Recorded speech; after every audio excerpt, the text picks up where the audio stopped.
gosip, fitnah. Ada orang membawa berita yang membuat kita sakit hati, tak usah dengar. Tak usah dengar.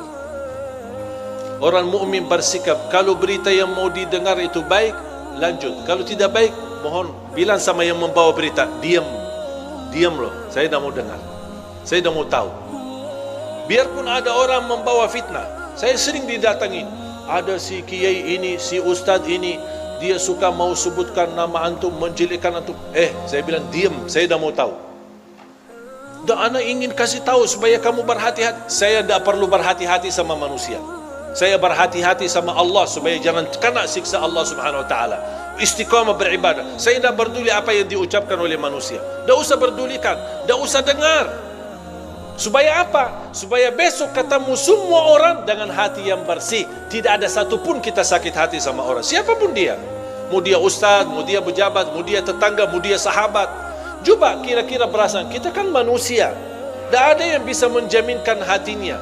Kalau anda besok mendengar fitnah dibawa oleh temanmu sendiri atau tetanggamu, kira-kira besok anda mau salaman sama dia? Biarpun anda berkenan salaman, kira-kira hatinya bersih atau sakit hati?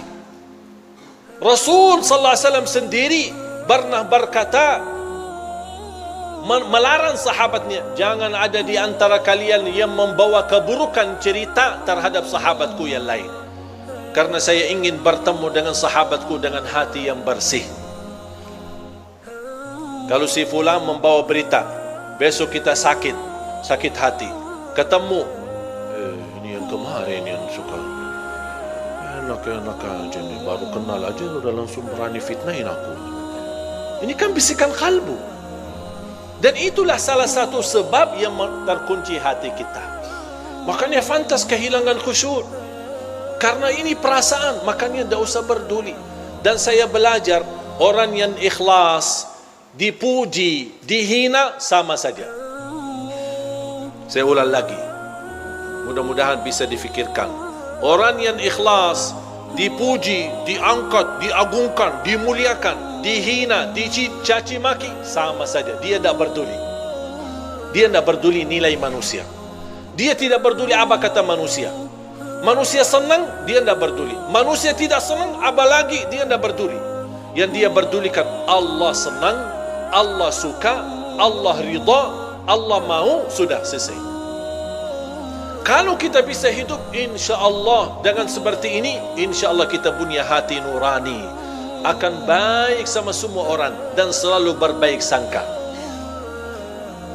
Jangan kita selalu bertafsir sendiri. Dua orang duduk di sana, mereka bisik apaan ya? Jangan-jangan aku yang pusing kita.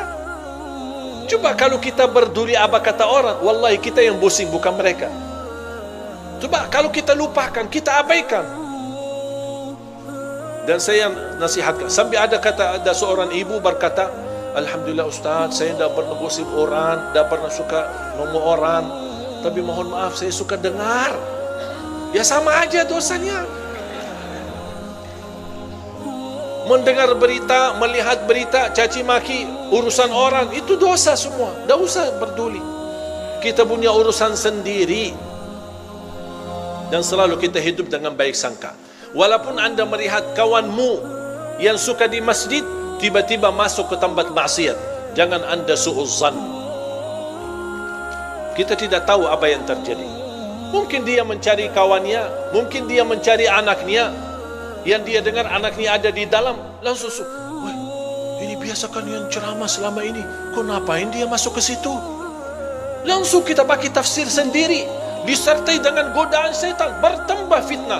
Begitu kita dengar berita huwak yang tidak ada asalnya dan tidak ada dasarnya, oh, ya betul, saya kemarin lihat dia masuk ke tempat maksiat, bertambah buruk kita, bertambah beredar fitnah sana sini, dan kita membawa dosanya sampai hari kiamat.